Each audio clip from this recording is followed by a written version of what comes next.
बिस्मिल्लाहिर्रहमानिर्रहीम अस्सलाम वालेकुम dear students and dear parents.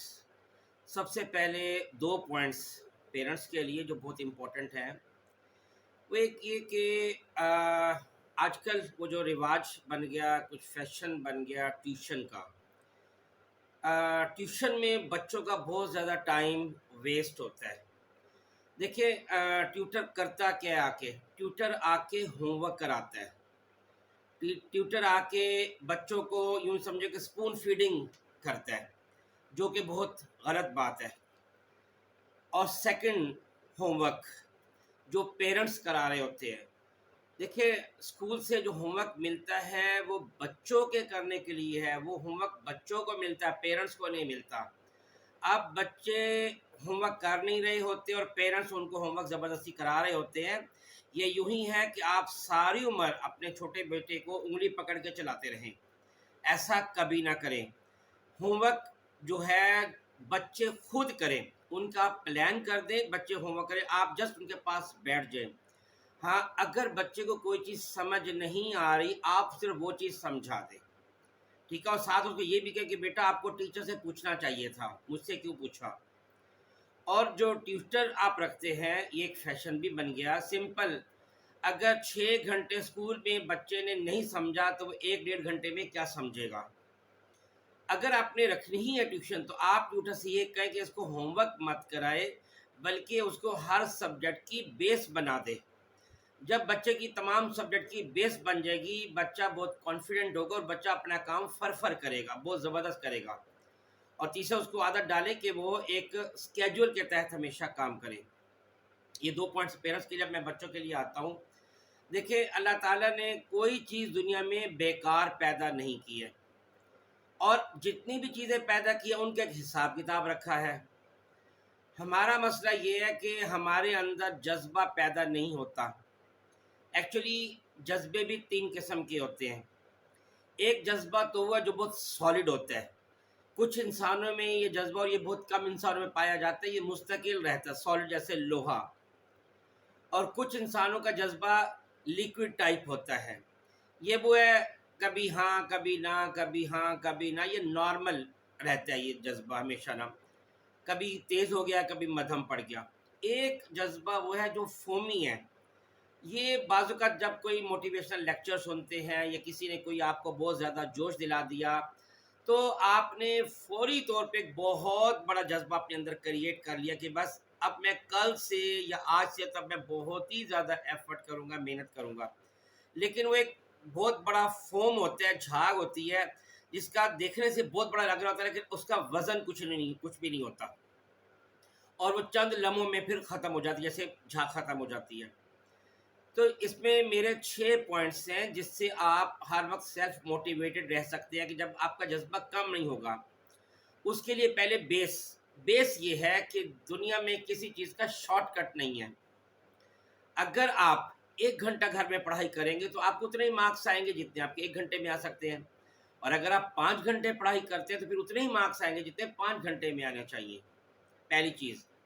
दूसरी चीज़ कि एक होती है स्किल, एक होती है विल। आप अपनी विल को जितना भी हो सके मजबूत करें, क्योंकि स्किल किसी भी टाइम आपको गिरा सकती है, आपको कमज़ोर कर सकती है। लेकिन विल अगर साथ होगी तो आपको हमेशा स्टैंड रखेगी, आपको कभी भी आपका जज्बा मान नहीं पड़ने देगी। अब वो 6 स्टेप जिससे आप हर वक्त मोटिवेट रह सकते हैं। पहला ये है कि आप कुछ बच्चों के साथ कंपटीशन लगा लें। ये मैं नॉर्मल वाली बात कर रहा हूँ। कुछ के साथ कंपटीशन लगा लें, मिसाल के तौर पे आपके मार्क्स आते हैं 70% में, तो आप उनके साथ कंपटीशन लगाएं जिनके 80% आते हैं। अगर आप उनको भी बीट कर जाते हैं तो फिर उनके साथ लगाएं जिनके उससे 85% आते हैं, वगैरह वगैरह। पहला पॉइंट, जब आप कंपटीशन लगाएंगे और चूंकि सारा साल एग्जाम होते रहते हैं तो आप एनुअल एग्जाम तक आराम से 95% की लाइन में आ जाएंगे। नंबर 2, एक आपने जो स्केड्यूल बनाना है उसके स्केड्यूल के बगैर कभी काम नहीं करना, क्योंकि दुनिया का सारा निज़ाम स्केड्यूल के तहत चलता है। खुद अल्लाह ताला ने भी हर चीज़ का स्केड्यूल बनाया हुआ है, एक शेड्यूल बनाया हुआ है। आप ये देख लें कि इसकी एग्जांपल समझाओ कि मौसम अपने वक्त पे आ जाएंगे। दिन और रात अपने वक्त पे आते जाते हैं, सूरज चांद सितारे अपने वक्त पे आते हैं, तो हर चीज़ का स्केड्यूल है। और स्केड्यूल में अपने आप को आपने डेडलाइन ज़रूर देनी है, सिर्फ स्केड्यूल नहीं बनाना कि ये मैंने सिलेबस, ये कोर्स, ये हमारा करिकुलम है, ये हमारा सिलेबस है, ये मैंने इतने दिनों में या इतने महीनों में या इतने हफ्ते में मैंने ख़त्म करना है और उस पर हर वक्त ख़त्म होना चाहिए। तीसरा पॉइंट, हमेशा अपने आप को चैलेंज दें आप। और ये जो आप चैलेंज देंगे कि अपने आप को, ये आप अपने रूम में, अपनी अलमारी में, कबर्ड वगैरह में लिख के रख लें, उसको रोज़ देखा करें कि ये मैंने अपने आप को चैलेंज दिया और ये मैंने अचीव करके छोड़ना है।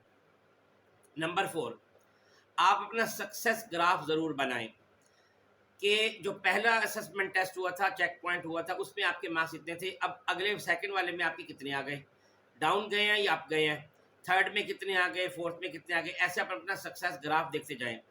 और चूंकि आपके अंदर विल भी होगी, आपने एक डेडलाइन बनाई होगी, आपने अपने आप को चैलेंज दिया होगा, लिहाजा आपके अंदर जज्बा पैदा हो जाएगा और जज्बा आपको आपकी सक्सेस के ग्राफ को ऊपर रेस करने में बहुत हेल्प देगा। फिर नंबर 5, ये ज़रा उससे अच्छे बच्चों के लिए जो और भी ज़्यादा अच्छा करना चाहते हैं, वो पहला जो चेक पॉइंट होगा, पहला असेसमेंट ऐसा, उसमें वो रेस लगाए अपनी क्लास के साथ कि मैंने पहले चेक पॉइंट में अपनी क्लास में टॉप करना है। अगर वो आपका अचीव हो जाता है 1 में या 2 में, कोशिश करें पहले में अचीव कर ले, और अगर 2 में होता है तो अगला आप अपने आप को जो है ना चैलेंज दे दें कि अब मैंने पूरा स्कूल टॉप करना है। यानी अगर सपोज 8 सेक्शन है, 7 सेक्शन है, तो मैं तमाम सेक्शन में मैं टॉप करूँगा, ये चैलेंज दें।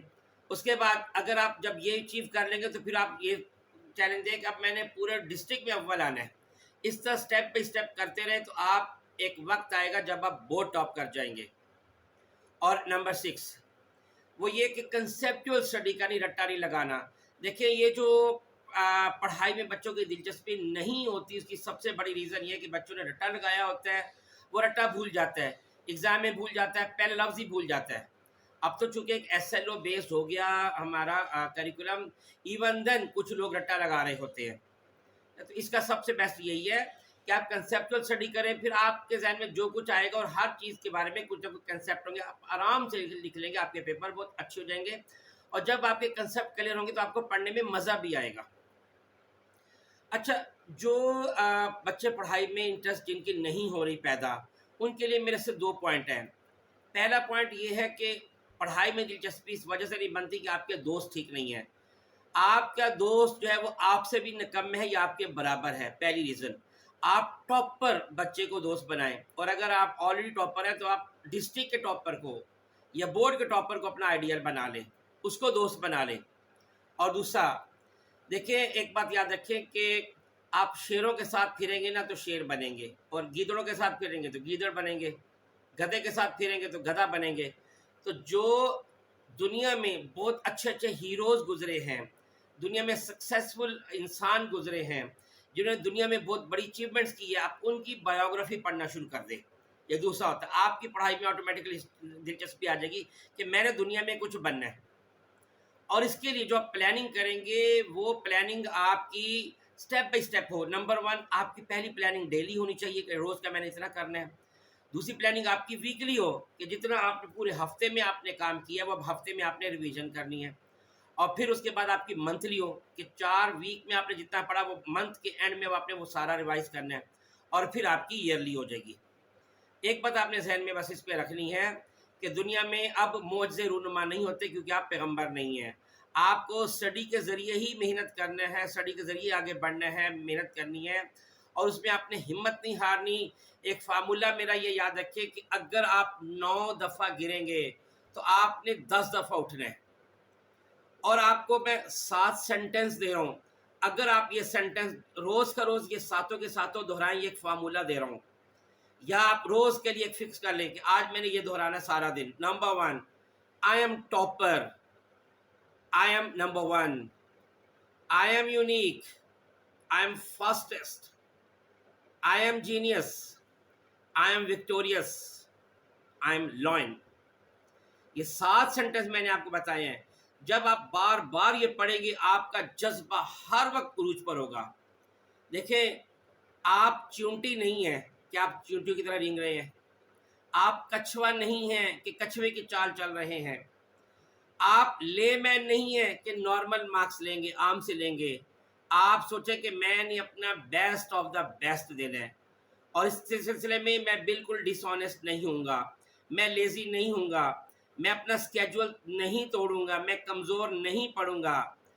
और देखिए, आप गौर करें, अगर एक परिंदा शाख पर आके बैठता है, पतली सी शाख है, परिंदा कॉन्फिडेंस से बैठा है। रीज़न, उसको पता है कि मेरे कुव्वत बाजू में इतना भरोसा है, मेरे पैरों में इतना दम है कि अगर ये शाख टूट भी गई तो मैं नीचे नहीं गिरूंगा। तो आपको भी अपने ऊपर भरोसा होना चाहिए, अपने दस्तों बाजू पर भरोसा होना चाहिए, अपनी हिम्मत पर, अपनी कैपेबिलिटीज़ पर, अपनी एबिलिटी पर भरोसा होना चाहिए कि मैं पहाड़ों को काट सकता हूँ। ये मैं दुनिया में मैराथन रेस के लिए नहीं आया, मैं 100 मीटर रेस के लिए दुनिया में आया हूँ। और मैंने आगे बढ़ना है, आगे बढ़ना, आगे बढ़ना, और मैंने सबसे आगे निकलना है, मैंने पीछे नहीं रहना। रोज आप अपनी ये सेंटेंस दोहराते जाएं। किसी ने कहा है कि do what you can with what you have and where you are. आप जो कुछ आपके पास है उसको यूज करें, और जो कुछ आप बेस्ट से बेस्ट कर सकते हैं वो आप करें, चाहे आप जिस मकाम पर भी हों, जिस शोबे में भी हों, जिस फील्ड में भी हों। पर अगर आप अपने अपने बेहतरीन ख्वाब देखा है तो ये सेंटेंस भी याद रखें कि हर ख्वाब सच्चा हो सकता है अगर उसे सही मानों में परसू किया जाए। एग्जाम्पल देता हूँ कि एक दुनिया का नंबर 1 निशानेबाज था। उसने कहा कि मैंने 9000 टाइम मैंने लूज़ की है, निशाना मेरा ख़ता गया। 300 टाइम मैं मुकाबले हारा हूँ, लेकिन मैं 26 दफ़ा मुकाबला जीता भी हूँ, क्योंकि मेरा ये ख्वाब था, तो मैंने उसको परसू करना था। और वैसे भी जो हार ना माने उसे कोई हरा थोड़ी सकता है। आप एक छोटे बच्चे को मार सकते हैं, गिरा सकते हैं, उसको पीट सकते हैं, लेकिन अगर वो हर दफ़ा हर दफ़ा उठेगा, जितना मर्जी मार खा ले, आप हार जाएंगे। और दूसरा आपको बताऊं कि आपने जो अज़्म बनाना, वो इतना ऊंचा समझना कि आपने इतनी ऊंची आपने उड़ना है कि लोगों की आवाज़ ही आप तक ना पहुंच सके, लोगों की तस्वीर भी आपको ना आए। उसके लिए आपने रोज़ अपने आप को एक चैलेंज देना है। आपने सोचना है कि आज मैंने फिजिक्स में कमाल करना है, आज मैंने केमिस्ट्री में कमाल करना है, आज मैंने बायो में कमाल करना है। जो दुनिया में जो जीनियस इंसान होते हैं ना, उनका काम यही होता है, वो रोज़ एक नया चीज़ सोचते हैं कि मैं दुनिया को नई क्या चीज़ देने लगा हूँ, आज मैं दुनिया में रहकर क्या अपने लिए बेस्ट ऑफ द बेस्ट कर सकता हूँ। और जो आम लोग होते हैं वो समझते हैं कि बस मैं अपने कुर्बो जवार से आगे निकल जाऊँ तो बस मेरे लिए सफिशेंट है। और जो स्टूपिड किस्म के लोग होते हैं वो सिर्फ हमेशा मौके का इंतज़ार करते हैं, हमेशा मौजज़े का इंतज़ार करते हैं। लेकिन जीनियस लोग मौका भी खुद क्रिएट करते हैं और मौजज़ा भी खुद क्रिएट कर सकते हैं।